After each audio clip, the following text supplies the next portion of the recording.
राग विज्ञान नमुतारि जाते भये अरहंतादि महान करि मंगल करि हो महा ग्रंथ करन के काज जाते मिले समाज सब पावे निज पद राज पावे निज पद राज। इस भव तरु का मूल एक जानहु मिथ्या भाव ताको करि निर्मूल अब करिए मोक्ष उपाव करिए मोक्ष उपाव। मोक्ष मार्ग प्रकाशक नामक यह ग्रंथ है। 7वां अधिकार सम्यक्त्व सन्मुख मिथ्या दृष्टि जीवों का प्रकरण। और यहाँ सम्यक दर्शन प्राप्ति की एक प्रकार से विधि बताई जा रही है। पंडित प्रवर टोडरमल जी साहब एक एक बात को थोड़ी सूक्ष्मता में ले जा रहे हैं और ये कह रहे हैं भैया सर्वनिमित्ता मिले हैं। कल हमने ये चर्चा आपके बीच में की है कि हमारे को यहाँ सब प्रकार के निमित्त मिल गए हैं, माने ऐसा कह सकते हैं सब प्रकार की अनुकूलताएं हमारे को मिल गई हैं। अब कुछ ऐसा नहीं है जिसकी वजह से हमें इधर उधर भागम भाग करनी पड़े। शांति से बैठकर निर्धार करने का प्रयत्न करें तो भी काम हो सकता है। अब यदि ये निर्धार ना करे तो इसकी ही कमी है। तो कहा इनमें तो इन सब बातों को बराबर समझना चाहिए और इनमें तो मेरा ही प्रयोजन भाषित होता है। ऐसी बातें कह दी थी कि इस पर्याय की स्थिति तो अत्यंत थोड़े काल की है। मुझे पता लगा कल अपन ने ये चर्चा की और कल भूकंप भी आया रात को। हाँ कितने रात को 10 साढ़े 10 बजे जयपुर में भूकंप भी झटका लगा है।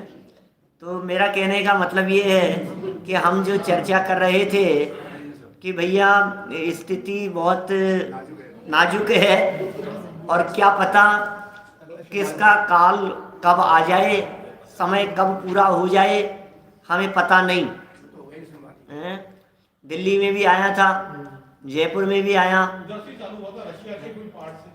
अच्छा, तो कहने का मतलब ये देखिए जगत में तो भूकंप आ रहा है लेकिन बातों को सुनकर परिणामों में भूकंप नहीं आ रहा है। परिणामों में यदि थोड़ी सी धूजनी लगे तो इन बातों को समझने के बाद दर्शन मोह की प्रकृति में भूकंप आए बिना नहीं रहे। और दर्शन मोह की प्रकृति में जब भूकंप आ जाएगा तो वहाँ 3 दरारें पड़ जाएगी और उस दर्शन मोह के 3 टुकड़े हो जाएंगे।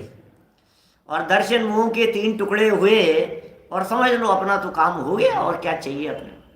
यही तो करने योग्य काम दिखाई देता है। देखिए क्या कह रहे हैं यहाँ कि साहब अब तो आकर के चला गया भूकंप। अरे जो कल आया था वो आज फिर आ सकता है क्या? ऐसा नहीं है, इस धोखे में मत रहना कि कल तो भूकंप आ गया था आज नहीं आएगा। माने देखो बात करते करते भी कैसा हो जाता है। मैंने आज बात की और आज ही भूकंप आ गया है। इस पर्याय की दुर्लभता के बारे में बताया और आज ही ऐसा हो गया।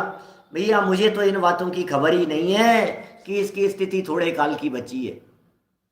मैंने सच में हमें इस बात का बिल्कुल भरोसा नहीं है कि स्थिति थोड़े काल की बची है। मनुष्य गति के जीवों में सबसे बड़ा माइनस पॉइंट यही है कि इन्हें पता नहीं है कि हमारे पास में कितना समय और बचा है। माने वही स्थिति है डीजल पेट्रोल कौन से मोड़ पर आकर के खत्म हो जाए, रिजर्व में ही चल रही है गाड़ी, ऐसा समझ लो। या रिजर्व सिस्टम है ही नहीं, इंडिकेशन है ही नहीं। और यदि इंडिकेशन मानो तो बालों का सफ़ेद हो जाना, चेहरे पे झुर्रियाँ पड़ जाना रिजर्व के संकेत है, ये सब रिजर्व के ये सब संकेत हैं कि अब गाड़ी कभी भी लुढ़क सकती है। लेकिन फिर भी क्या करें, पता ही नहीं है, इसको होश ही नहीं है बिल्कुल भी कि ये कर क्या रहा है, विचार विवेक ही नहीं है। देखिए, विचार कर जो उपदेश सुना हो उसके निर्धार करने का उद्यम किया।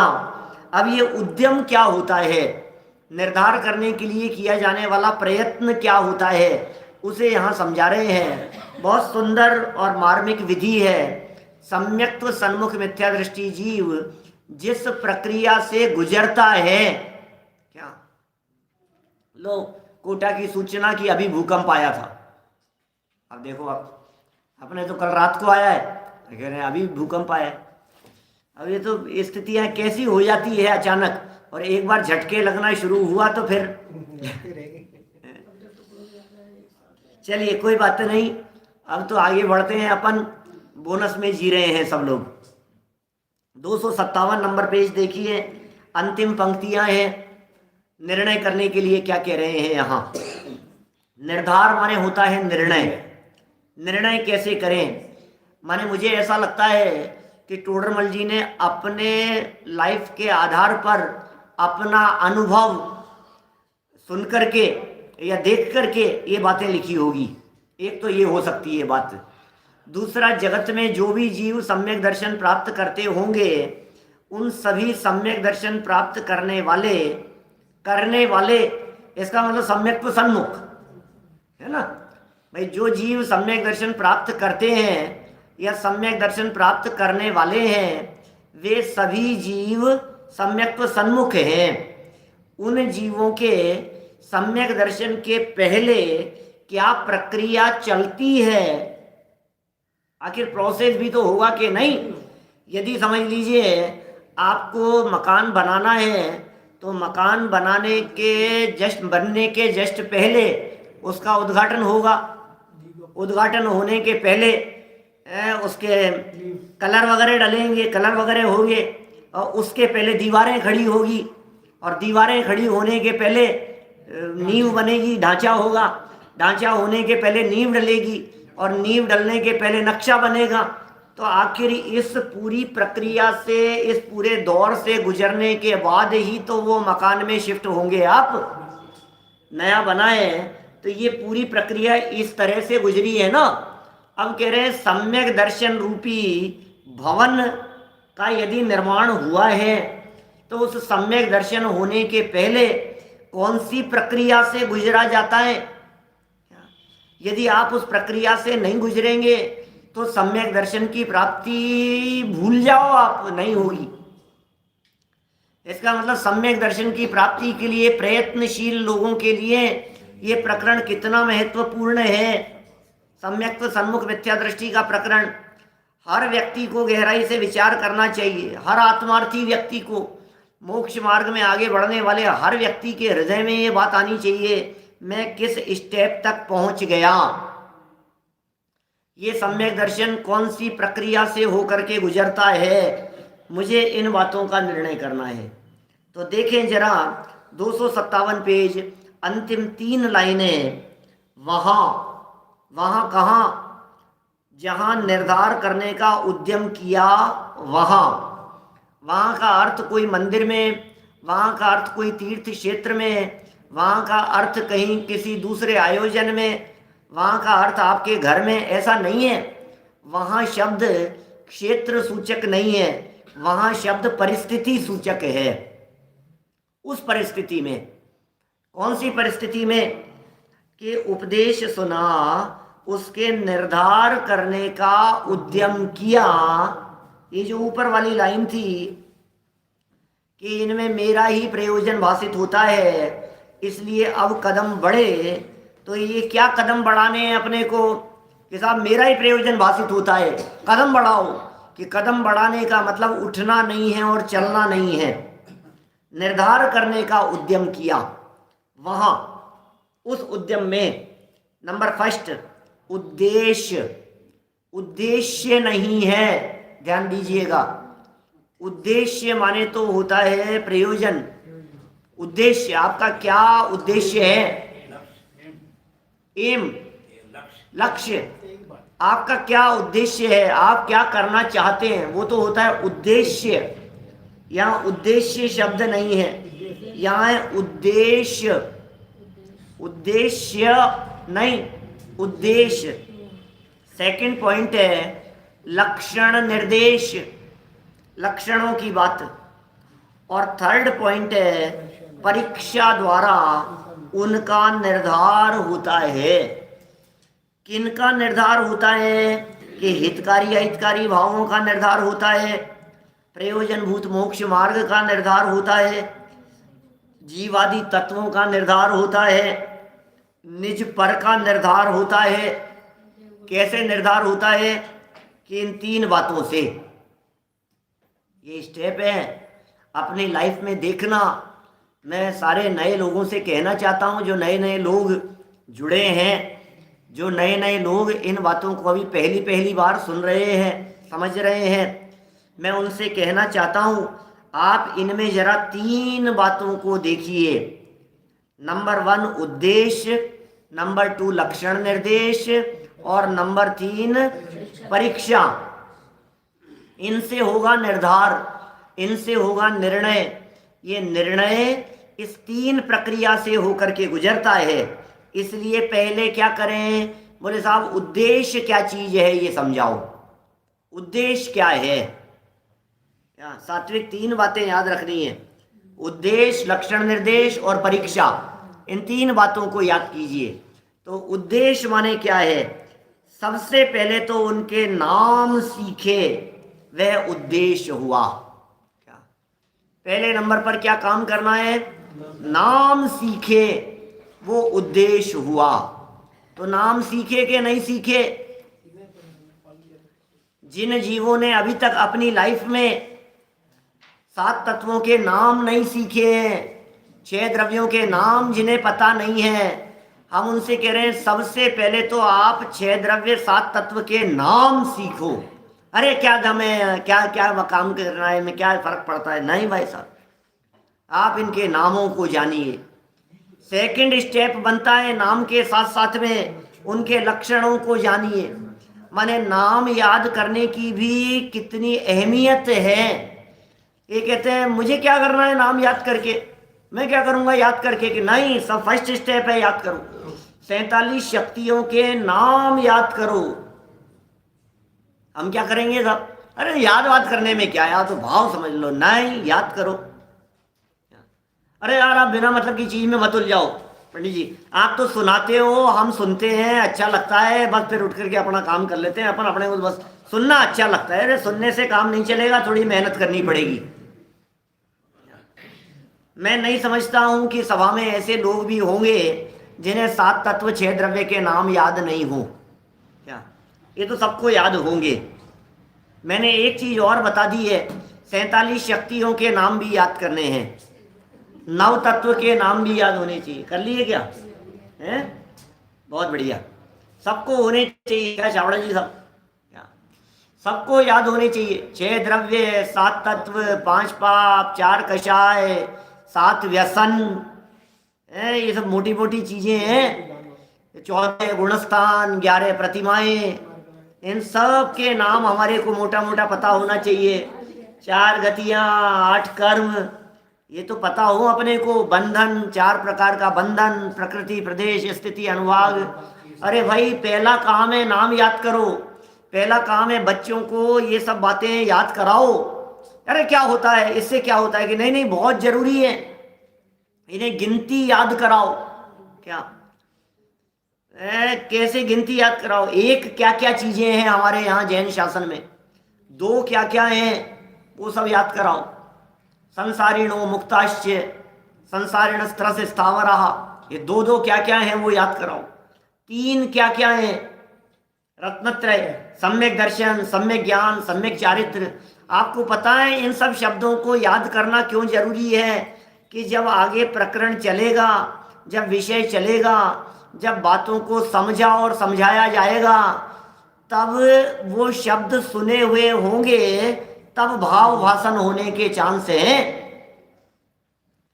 छह द्रव्यों से भिन्न, छह द्रव्यों में मैं एक जीव द्रव्य हूँ, सात तत्वों में मैं जीव तत्व हूँ, नव तत्वों में छिपी हुई जो ज्ञान ज्योति प्रकटाएंगे, चैतन्य ज्योति अंदर में मौजूद है, नव तत्वों से भिन्न। अब कौन से नव तत्व यही पता नहीं है, अपनी शक्तियों का ही पता नहीं है। तो ये सब करना पड़ेगा हमारे को, थोड़ी सी मेहनत करनी पड़ेगी अपने आप को और बच्चों के साथ में। बच्चों के साथ तो बहाना है कि उसके साथ साथ में अपने को भी हो जाता है। क्या क्या अरुण जी साहब, अपने पोते पोतियों को याद कराना है क्या? मैं ये तो कह नहीं सकता कि आपको करना है।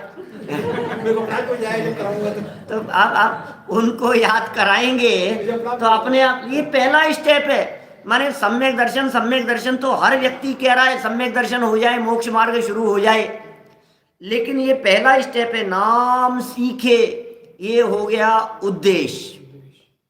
कि साहब नाम तो सीख लिए हमने, कि आगे बताओ। फिर उनके लक्षण जाने, सेकंड स्टेप है। नाम सीखने के बाद लक्षणों को जानो।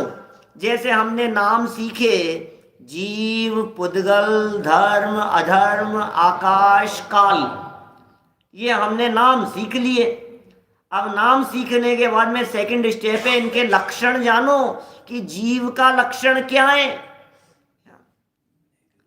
पुद्गल का लक्षण क्या है, धर्म अधर्म आकाश काल के लक्षण क्या है। लक्षण किसे कहते हैं?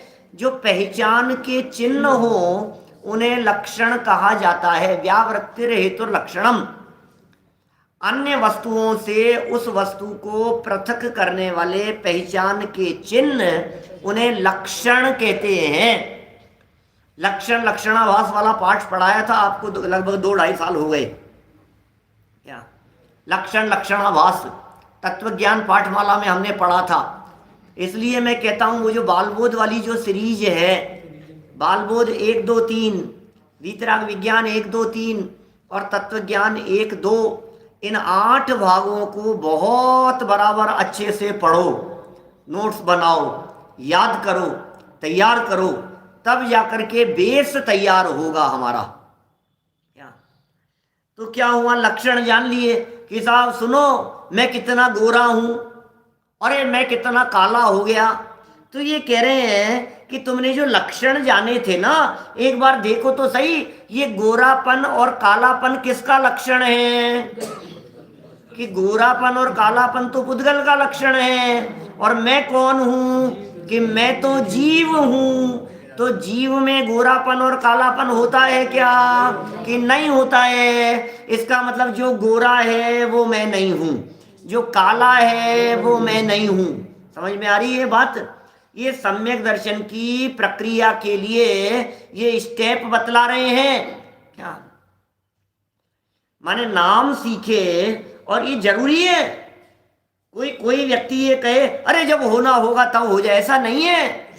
क्या ये प्रयत्न है, ये पुरुषार्थ है, ये प्रक्रिया है, ये विधि है। जिस तरह से आप बिजनेस शुरू करने के पहले बिजनेस संबंधी सारी बातों को जानते हैं, समझते हैं, डायरेक्ट दुकान खोलकर नहीं बैठते हैं शटर ऑन करके, माल कहाँ से आएगा, माल कहाँ जाएगा। क्या समझ में आ रही है बात? काम तो 5 लब्धियों पूर्वक ही होगा, 5 समवाय पूर्वक ही होगा है, लेकिन 5 समवायों में प्रमुख कौन है ये बताओ? स्वभाव, पुरुषार्थ, निमित्त, होनहार, काल लब्धि। मुझे मालूम है आपको ऐसा लगता है कि काम तो 5 समवाय पूर्वक होगा, बिना काल आए थोड़ी ना हो जाएगा, सब जब आना होगा तब हो जाएगा, जब होना होगा तब हो जाएगा। लेकिन इन 5 में पुरुषार्थ को जिनागम में प्रमुख किया है, जनवाणी में। अंतिम 9वें अध्याय में पुरुषार्थ से मोक्ष प्राप्ति वाला प्रकरण कहा है। क्या वहां कहा है कि पुरुषार्थ करो। अब पुरुषार्थ क्या चीज है वो पुरुषार्थ सिखा रहे हैं यहाँ। बुद्धिपूर्वक प्रयत्न क्या है? जिस तरह से आप रोटी बनते समय यह नहीं सोचते हो, बनाने के पहले विचार करते हो ना, और उसके लिए पूरे साधन जुटाते हो। ऐसा थोड़ी ना कि जब बननी होगी तब बन जाएगी, जो बननी होगी तो बन जाएगी, ऐसा थोड़ी ना सोचते हो। आपको जो बनानी होती है, जो डोसे बनाने बहुत दिन से नहीं बने क्या, तो यदि आपको बनाने हैं तो आपको उसके लिए तैयारी होती है कि नहीं होती है? पहले विकल्पों में आता है, फिर तैयारी होती है, फिर उसके लिए साधन जुटाए जाते हैं, सारी प्रक्रिया उस तरह से होती है। जो भी बनाने हो आपको, अभी अभी मैं ये कह रहा हूँ, अभी ये सारी, अभी आप वहाँ ये तर्क लगाओ जो होना होगा नहीं है भाई साहब, बुद्धिपूर्वक आपको नाम सीखने पड़ेंगे। जिस व्यक्ति ने, अभी मनुष्य गति के जीवों की चर्चा चल रही है, क्या मनुष्य गति के जीवों की बात चल रही है?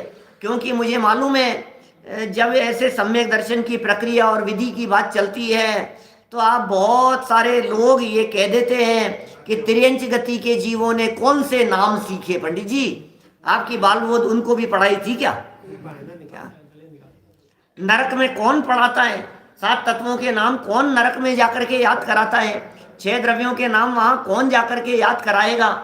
इसका मतलब जब उनको इनके नाम सीखे बिना सम्यक दर्शन हो सकता है तो हमें भी हो जाएगा कि सुनो, नरक में नारकी तो बिजनेस भी नहीं चलाते हैं, तुमने क्यों सीखे? क्या कैसे चलाना है, माल कहाँ से खरीदना है, कहाँ बेचना है, कैसे हिसाब किताब रखना है, एक एक चीज को बारीकी से, कौन कौन सी रिटर्न भरनी है, इनकम टैक्स की अलग जाएगी, जीएसटी की अलग जाएगी, सेल टैक्स की अलग जाएगी, कहाँ कहाँ की रिटर्न जाती है, कब कब दी जाती है, कब कब ऑडिट होता है, क्या होता है, एक एक बात को समझता है कि नहीं, उसमें अपना उपयोग लगाता है, बुद्धि लगाता है, प्रयत्न करता है, बिल काटना जरूरी है, टैक्स लगाना जरूरी है, इसका ये जरूरी है, इनको पेमेंट किया, इनका टीडीएस काटना जरूरी है, इतना % टीडीएस कटेगा, सारी बातों को समझता है कि बिना समझे कर देता है? तो क्यों समझ रहे हो आप? क्योंकि आपको बिजनेस अच्छे से करना है, क्योंकि आपको नुकसान नहीं हो, क्योंकि आपको प्रॉफिट हो, इसलिए ये सब काम करता है। ये कह रहे हैं यहां क्यों नहीं बुद्धि लगाता है? दुनियादारी से बुद्धि हटाओ, क्या व्यर्थ की बातों को याद करने में अपना उपयोग मत लगाओ, क्या न्यूज़पेपर की बातों को, टीवी की बातों को, सीरियल की बातों को, कौन से एक्टर का क्या नाम है, किसका क्या है, किसकी कितनी उम्र है, किसके साथ में क्या हुआ, कौन कहाँ का रहने वाला है, तो काय में बुद्धि लगा रहा है? कौन सा प्लेयर है, किसने कब कितने रन बनाए थे, किसने कौन सा रिकॉर्ड बनाया था, किसने किसका रिकॉर्ड कब तोड़ दिया था, है क्या क्या है? काय में बुद्धि लगा रहा है? तो किस चीज को याद कर रहा है? ये सब बातें याद करने में बुद्धि लगी रहती है। देखते हैं अपन तो समाज में, यार दोस्तों में, रिश्तेदारों में, बच्चों में, सब में ऐसी प्रवृत्तियां। अरे भाई, अपने उपयोग को बचाओ, प्रयोजनभूत चीजों को याद करने में अपने उपयोग को लगाओ, क्या जिनसे आपका प्रयोजन भाषित होता हो। ये टोडरमल जी साहब की जो पहली लाइन है, ये जो ऊपर 2 लाइन पहले लिखा, इनसे तो, इनमें तो मेरा ही प्रयोजन भाषित होता है। 2 प्रयोजन नहीं हो सकते एक व्यक्ति के। आपका प्रयोजन यदि सम्यक दर्शन प्राप्त करना है तो आपका प्रयोजन पैसा कमाना नहीं हो सकता। नक्की करो आप क्या करना है। सुनो, अरे पैसा कमा रहे हो चाहे सम्यक दर्शन के लिए लग रहे हो, पीछे ये सिद्ध करके आए हैं प्रत्येक जीव का प्रयोजन एकमात्र सुख प्राप्त करना होता है, दूसरा प्रयोजन नहीं होता। एकमात्र सुख प्राप्त करना होता है जीव का प्रयोजन, दूसरा कोई प्रयोजन ही नहीं है। आप क्या चाहते हो? कि सुखी होना चाहते हैं। अब प्रॉब्लम ये है कि सुखी होने के नाम पर दुनिया भर की उठापटक में समझ लिया कि शायद इससे सुखी हो जाऊंगा, शायद इससे सुखी हो जाऊंगा, शायद इससे मार्ग मिल जाएगा, इसमें मजा आ जाएगा। ये गड़बड़ हो रही है सारी। तो 2 स्टेप हुए यहां। पहला स्टेप नाम सीखे और दूसरा स्टेप लक्षणों को जाना। 2 स्टेप। आपने यदि लक्षण नहीं जाने हैं, यदि गड़बड़ी हो रही है, तो इसका मतलब लक्षण बराबर नहीं समझे, लक्षणों को बराबर जानो। 2 हो गए। फिर लक्षण जानने के बाद तीसरे स्टेप के लिए कहते हैं, फिर ऐसा संभवित है कि नहीं, ऐसे विचार सहित परीक्षा करने लगे। क्या कह रहे हैं भाई साहब? क्या 3 बातें हो गई, उद्देश्य, लक्षण निर्देश और परीक्षा आत्मार्थियों के लिए। क्या सामने प्रश्न है मेरे कि मनुष्य गति के जीवों में सम्यक दर्शन का प्रोसेस अलग है और अन्य गतियों में सम्यक दर्शन का प्रोसेस अलग है क्या?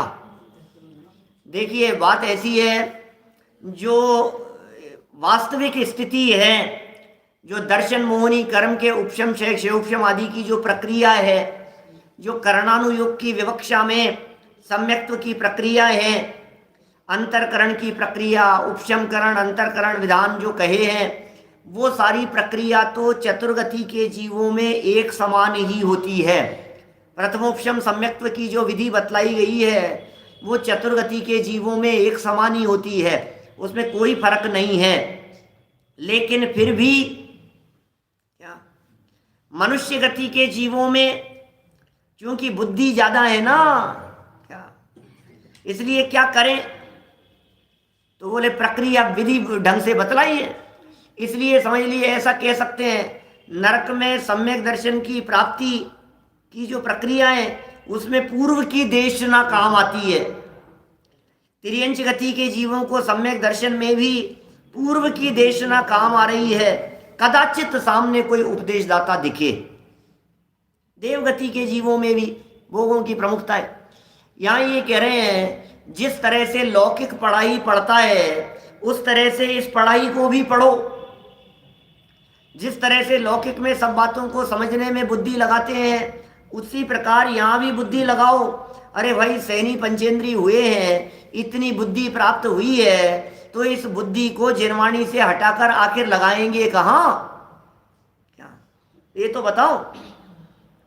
यदि आप नाम याद करने में, लक्षण पहचानने में और फिर परीक्षा में बुद्धि नहीं लगाएंगे तो बुद्धि क्या किधर लगाएंगे? पैसे को किधर इन्वेस्ट करना है इधर बुद्धि लगाएंगे। कहाँ इन्वेस्ट कर दूं, डूब तो नहीं जाएगा, 2 के 4 कैसे हो सकते हैं, उधर बुद्धि लगती रहेगी। और इसको पता ही नहीं है 2 के 4 क्या 14, 40 और 400, 4000, 4 लाख भी करके छोड़ करके तो यहीं चला जाएगा। कितने भी कर लो ना। अच्छा बढ़ाने से हुआ क्या ये तो बताओ। नहीं बढ़ाया था वे कम छोड़ गए, जिन्होंने ज्यादा बढ़ाया था वे ज्यादा छोड़ गए। हुआ क्या? क्या गुणस्थान तो पहला ही रहा। देखिए बात क्या कह रहे हैं यहाँ, वापस 3 लाइनें वहां उद्देश्य, पेज नंबर 257, अंतिम 3 लाइनें। वहाँ उद्देश्य, लक्षण, निर्देश और परीक्षा द्वारा उनका निर्धार होता है। थोड़ी थोड़ी बातें वहाँ भी होती है। तिर्यंच आदि गतियों की जो बात कही है ना ये जैन साहब, वो तिर्यंच आदि गतियों में वो ये जो है ना निर्धार वाली स्थिति, ये तो वहाँ भी होती है। और उद्देश्य नहीं होता क्योंकि नाम सीखने की बात वहाँ नहीं है। लक्षण निर्देश वाली बात, लक्षणों को पकड़ में आते हैं उनके भी, और निर्णय होता है, परीक्षा करते हैं वे भी। परीक्षा पूर्वक ही उन तिर्यंच गति के जीवों को भी भाव भाषण होता है। माने जो भाव भाषण की प्रक्रिया है वो इसी तरह की तो होगी, बिना परीक्षा के भाव भाषण नहीं होता, ये समझ लेना आप। फीलिंग नहीं आती। अग्नि गर्म है क्या? अग्नि, पहले ये नाम सीख लिया, वो गर्म है ये उसका लक्षण जान लिया और छू करके देखा, ये परीक्षा हो गई। यही बात है, स्टेप है ना। हमने नाम सीख लिया, अग्नि है, आग है, आग है, ये क्या होती है, आग होती क्या है क्या पता। सुना है कई बार, हमने सुना था अपने घर में। कई ऐसे शब्द होते हैं ना जो बच्चे घरों में सुनते हैं लेकिन न उनके लक्षण जानते हैं न उसकी परीक्षा होती है। तो नाम सुने कि इसको जो मैंने सुना हुआ लग रहा है, सुना हुआ लग रहा है, तो सुना हुआ लग रहा है, ये है उद्देश्य, नाम सीख लेना। फिर उद्देश्य के बाद में अब इसको पहचानो तो सही कौन है क्या। पहचान जिससे होवे उसका नाम क्या है? लक्षण निर्देश। घर में कितने लोगों की बात चलती है, कभी कभी बड़े बड़े लोगों की चर्चाएं चलती है। हाँ नाम तो सुना हुआ है। आप जानते हैं रामनाथ कोविंद कौन है? क्या पता नाम कोविंद कौन है? नाम तो सुना हुआ है क्या? तो नाम सुना हुआ है, फिर इसके बाद में क्या किया गया? अब उसको पहचानो। अरे अच्छा क्या, ये तो राष्ट्रपति है क्या? तो ये क्या किया आपने? तो तुरंत उसके लक्षण जान लिए, अच्छा ऐसे। फिर अच्छा राष्ट्रपति है, अब ये क्या हुआ? ये लक्षण भी जान लिए। अब परीक्षा क्या होती है? परीक्षा ये होती है कि आप उसके बारे में आपको पता होना चाहिए कि वो वैल्यू कितनी है उसकी, वो क्या हस्ती है। ये जो आपको भाव वासन हो गया, ये है उसकी परीक्षा निर्धार। तो परीक्षा द्वारा उद्देश्य, लक्षण, निर्देश और परीक्षा द्वारा निर्धार होता है। इसलिए पहले तो उनके नाम सीखे, वह उद्देश्य हुआ, फिर उनके लक्षण जाने, दुनिया की हर वस्तु में ऐसा लगाना, फिर ऐसा संभवित है कि नहीं, ये बहुत इंपॉर्टेंट चीज है। असली बात तो परीक्षा है। मैं समझता हूं हम सब लोग उद्देश्य और लक्षण निर्देश तक तो पहुंच गए हैं। क्या हमें 6 द्रव्यों के नाम भी पता है, हमें 7 तत्वों के नाम भी पता है, हमें 6 द्रव्य और 7 तत्वों के संबंध में नाम और उनकी परिभाषाएं ये सब रट गई हैं। ये साहब पुद्गल किसे कहते हैं? तो बोले जिसमें स्पर्श रस गंध वर्ण पाया जाए उसे पुद्गल कहते हैं। कि जीव किसे कहते हैं? कि जो जानता देखता है, सुख दुख का अनुभव करता है, जिसमें ज्ञान पाया जाता है, उसे जीव कहते हैं। परिभाषा तो हमें याद है, परिभाषा तो हमें रट गई है, लेकिन अब वो नाम और परिभाषा दोनों रट गई। अब कहते हैं परिभाषा के बाद परीक्षा। अब क्या करते हैं वो लोग? क्या होता है? आपको स्कूल कॉलेज में क्या बताते हैं वो लोग? साध्य क्या होता है? पहले नाम सिखाते हैं, फिर लक्षण सिखाते हैं, और सब सिखाने के बाद में अब यदि आपने सीख लिया हो तो फिर आपको प्रैक्टिकल परीक्षा लेते हैं। अच्छा तो फिर बताओ। तो अब परीक्षा के बाद में फिर पक्का होता है कि आपने जो सीखा था वो बराबर सीखा था कि नहीं सीखा था। आपने जो उद्देश्य और लक्षण निर्देश सीखे ये बराबर है या नहीं है, ये कसौटी पर कस करके तो देखना पड़ेगा। प्रयोगशाला में, प्रयोगशाला क्या है? वो 3 घंटे का एग्जामिनेशन हॉल में बैठना, वो प्रयोगशाला है। या फिर मैम प्रैक्टिकल करा रही है, मैं सर करा प्रैक्टिकल करा रही, अच्छा बताओ अब इसके बारे में आपको क्या कहना है। अच्छा आपने पुद्गल के लक्षण जान लिए, चलो 2-5 पुद्गलों के नाम बताओ। तो ये हो गई, अपन ने उसको प्रैक्टिकल किया परीक्षा द्वारा। अच्छा देखो हमने जाना ना पुद्गल का लक्षण क्या है, बोले स्पर्श रस गंध वर्ण, ये पुद्गल का लक्षण है। अच्छा अब बतलाओ, ये जो बाहर निकलने पर, मंदिर से बाहर निकलने पर अपनी गर्दन को ऐसे ऊपर करना खुले आसमान के नीचे, ये जो नीला नीला दिखाई देता है, ये 6 द्रव्यों में से कौन सा द्रव्य है? आकाश द्रव्य है ना? कौन सा द्रव्य है? पुद्गल। तो कैसे किया आपने? कि हमने जो लक्षण थे ना, क्या लक्षण जो थे स्पर्श रस गंध वर्ण, इन लक्षणों को हमने लक्षणों से क्या की? परीक्षा की। क्या रे ये तो दिखाई दे रहा है, ये तो कलर दिख रहा है इसका मतलब ये जो है ये अमूर्तिक तो नहीं है, इसका मतलब ये दिखाई देने वाला द्रव्य है, इसका मतलब ये पुद्गल द्रव्य है। ये आपने लक्षणों के बाद परीक्षा की ना। क्या बिना लक्षण के परीक्षा कैसे होगी? बिना लक्षण के पहचानेंगे कैसे? पहचानना है हमारे को, करो प्रैक्टिस करो फटाफट। तो फिर उनके लक्षण जाने और ऐसा संभवित है कि नहीं, कैसा संभवित है कि नहीं, ये निर्णय करो विचार सहित कि यार ये जो दिखाई देता है ये आकाश नहीं है, ये पुद्गल है, ऐसा बताया था, अब ये संभवित है या नहीं है? जीव तो मरता ही नहीं है, ऐसा संभवित है या नहीं है? ये परभव में चला जाता है, ये संभवित है या नहीं है? मैं शरीर नहीं हूँ, मैं आत्मा हूँ, ये जो बातें यहाँ सुनी है, जीव अलग पुद्गल अलग, ये बातें सब संभवित हैं कि नहीं है? ऐसे विचार सहित परीक्षा करने लगे। इतनी बातें हो गई, तीनों को समझा दिया यहाँ। अभी इन तीनों की प्रक्रिया को समझा रहे हैं और अच्छे से। वो सुनो 258 नंबर पेज देखिए, पेज बदलिए थोड़ा सा, है ना? अटेंशन, सावधान हो जाओ। क्या क्या कैसे कैसे करें, ये साहब उद्देश्य कैसे करें, लक्षण निर्देश कैसे जाने, परीक्षा कैसे करें, पंडित जी ये भी तो सब बातें समझा दो। पंडित जी याद नहीं होता है, याद कैसे करना है, किस चीज को करना है, कहाँ से करना है, देखो सब सिखाते हैं, सब बातें सिखाएंगे। पंडित जी साहब प्रकरण शुरू करेंगे तो उस प्रकरण को छोड़ नहीं देंगे, उस प्रकरण को पूरा बताएंगे।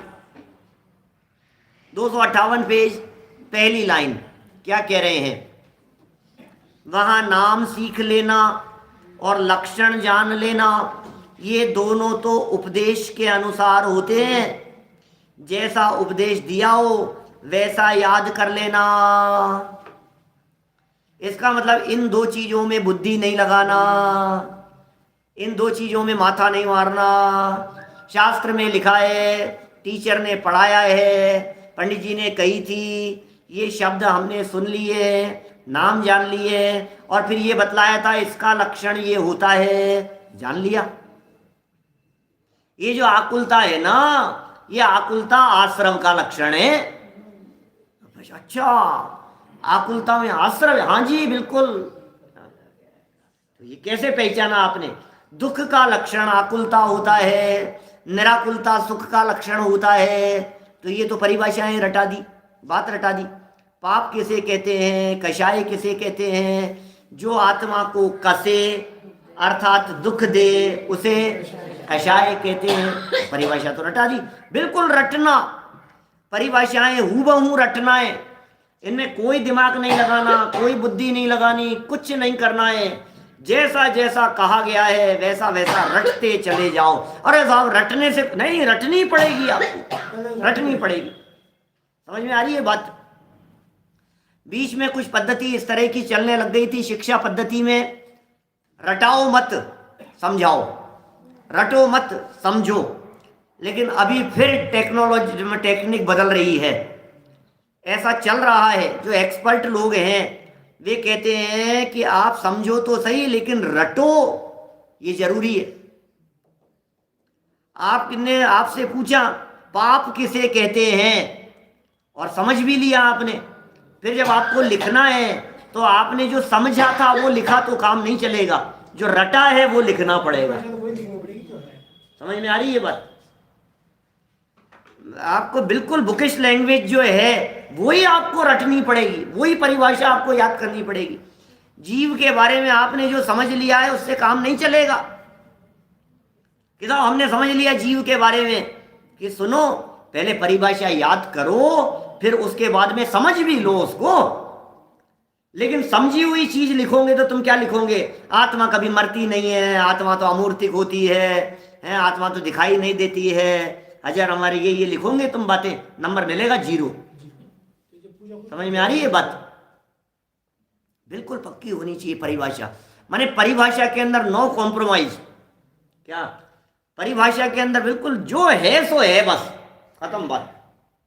आपको लक्षणों के संदर्भ में सर्वार सिद्धि बहुत उत्कृष्ट ग्रंथ है, अपन ने बहुत पहले चलाया था, यहाँ 2005 के आसपास चला था अपना, 2004 5 6 1 2 2.5 साल 3 साल वो सर्वार सिद्धि चला है अपना यहाँ पर, तत्वार सूत्र की टीका, यहीं इसी सभा में बैठ करके। तो सोचो जरा एक बार, लक्षणों को जानो। देखिए अब ये क्या किया, बोले उपदेश के अनुसार होते हैं, जैसा उपदेश है वैसा याद कर लेना, खत्म बात हो गई। ये भी कितनी अहमियत है, सम्यक दर्शन की प्राप्ति के लिए इन बातों को रटना कितना जरूरी है। अब अरे क्या होता है इनसे, वो होगा क्या इनसे, नहीं। 8 द्रव्य कौन से हैं, अष्टमंगल कौन से हैं, अष्ट प्रातिहार्य कौन से हैं, 46 मूल गुण कौन से हैं भगवान के, निश्चय से कौन से हैं, व्यवहार के कौन से हैं, किसके कितने भेद प्रभेद हैं, सब बातें बराबर जानो रटो। क्या जैन साहब कितना चल रहा है पता नहीं मुझे, गाड़ी कहाँ तक पहुंची है, क्या ये बराबर चलनी चाहिए सब चीजें। देखो चलिए 2 हो गया, ये तो उपदेश के अनुसार हो गया।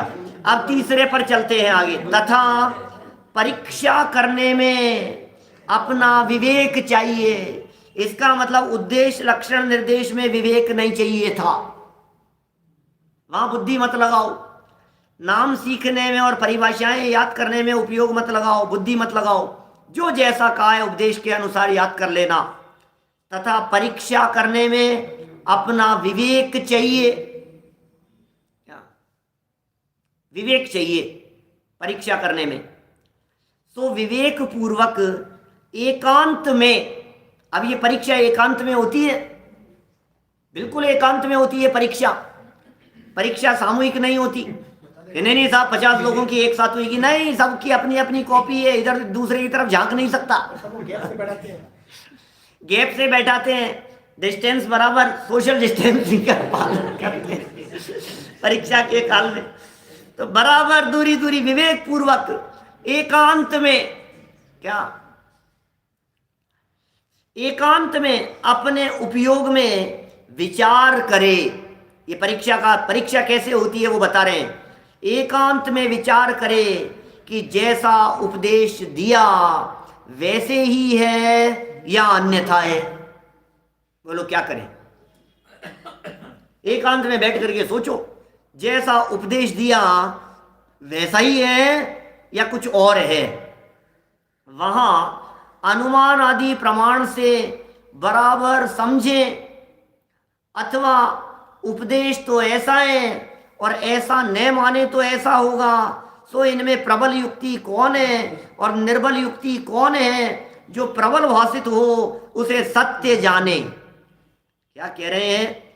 जैसा उपदेश दिया था वैसा ही है या नहीं है, एकांत में बैठ करके उसका विचार करना है। यहाँ रोजाना व्याख्यान में, प्रवचन में आकर के आपने कितनी बातें सुनी।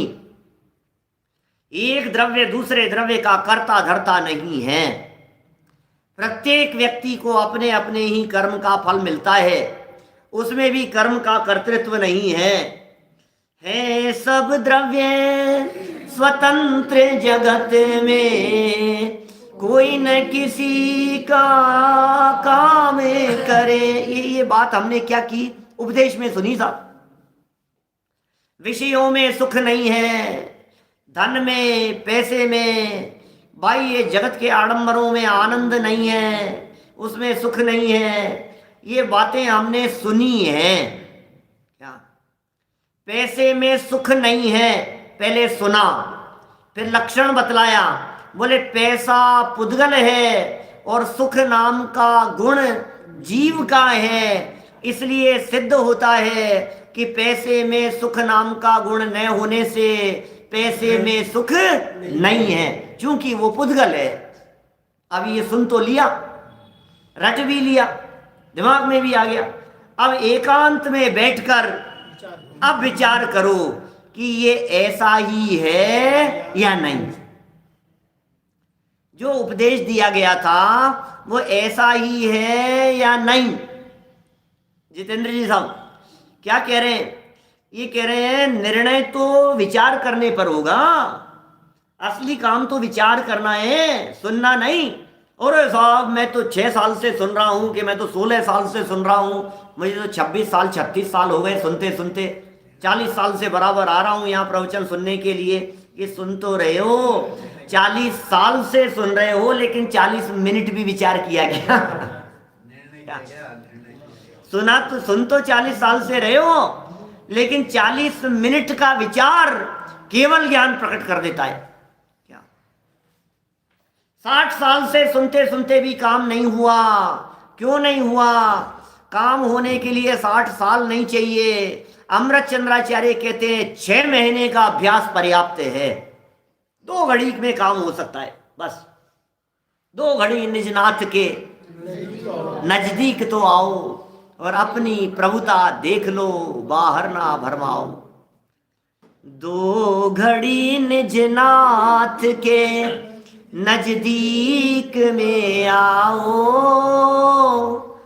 अपनी प्रभुता देख लो, बाहर ना भरमाओ। बस 2 घड़ी, बस 2 घड़ी के लिए अंतर्मूर्त पर्याप्त है। रोजाना इतना समय निकालो 2 घड़ी अपने पास में आने के लिए, इतना समय निकालो। जितना दौड़ते हो उतना दूर जाते चले जाते हो, जितना बिजनेस, व्यापार, घर गृहस्थी, परिवार, समाज, दुनियादारी में लगे रहते हो, उतना अपने से दूर जाते चले जाते हो। थोड़ा सा समय निकालो और अपने आप को जानने और समझने का प्रयत्न करो। बस 2 घड़ी में काम हो जाएगा, इससे ज्यादा समय नहीं चाहिए। 2 घड़ी में क्या हो सकता है भाई साहब? हमारे ज्ञानचंद जी विदिशा वाले पंडित जी साहब कहा करते थे, 2 घड़ी में क्या आप जिस भवन में बैठे हो इस भवन की नींव नहीं ढल सकती है, लेकिन 2 घड़ी स्वरूप की एकाग्रता में मोक्ष महल की नींव डाली जा सकती है, सम्यक दर्शन हो सकता है। बोलो, ये 2 घड़ी में ये काम हो सकता है। इस भवन की नींव नहीं डल सकती क्या? और 2 घड़ी में, अभी यहाँ बैठे बैठे 2 घड़ी में आपके नींव डल जाएगी, सम्यक दर्शन हो जाएगा, वेद विज्ञान हो जाएगा। इतना काम हो सकता है। कितनी पावर है 2 घड़ी में। ये काम तो करना पड़ेगा। कैसे विचार करें, कैसे निर्णय करें, कैसे निर्धार करें, कैसे सूक्ष्मता में जाएं, निर्णय कैसे किया जाए, निर्णय करने की विधि क्या है, निर्णय करने की प्रक्रिया क्या है, निर्णय गलत हो जाएगा तो क्या होगा। अरे ये बड़ी सुंदर ढंग से ये पंडित जी साहब ने 1-2 पेज में इन्हीं बातों को बतलाया है। 1-2 दिन अभी यही प्रकरण चलेगा, निर्धार के संदर्भ में ही, निर्णय के संदर्भ में ही। तो हम सबको आज जितनी बात कही है कि जो बात पहले तो हमने नाम सीख लिए, लक्षण जान लिए, ये तो उपदेश के अनुसार, माने जो भी बातें उपदेश में सीखी हो, जो भी बातें प्रवचन में सुनी हो, उसके बाद टोडरमल जी ने कहा एकांत में अपने उपयोग में विचार करे। ये काम हमारे को करना है। आज से ही शुरू कर दीजिए एकांत में बैठना और अपने उपयोग में निर्णय करने का प्रयास करना। फिर इस निर्णय करने में क्या क्या चैलेंजेज आएंगे, इस निर्णय करने में क्या क्या बातें हो सकती है, वो सारी बातें पंडित जी साहब नीचे बताएंगे, जिसकी चर्चा हम कल यथा समय करेंगे। अभी की बात को यहीं विराम देते हैं। कल का एक विशेष कार्यक्रम था, सुबह तो यथावत है ही, शाम को भी यथावत है। कल शाम को भी सूचना दी थी, रात को 8 बजे जो प्रवचन यथावत चलता है वो यथावत चलेगा ही।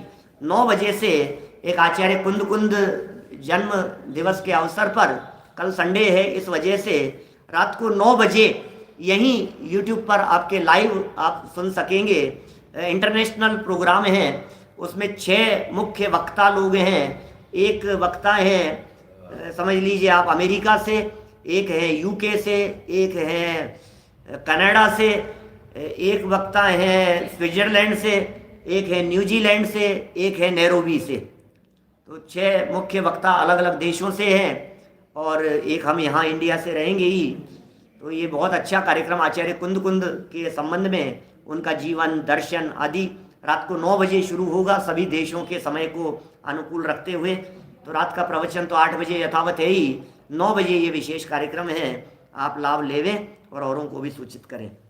अभी जिनवाणी मैं ज्ञानानंद स्वभावी हूँ, मैं ज्ञानानंद स्वभावी हूँ, मैं हूँ अपने में स्वयं पूर्ण पर की मुझ में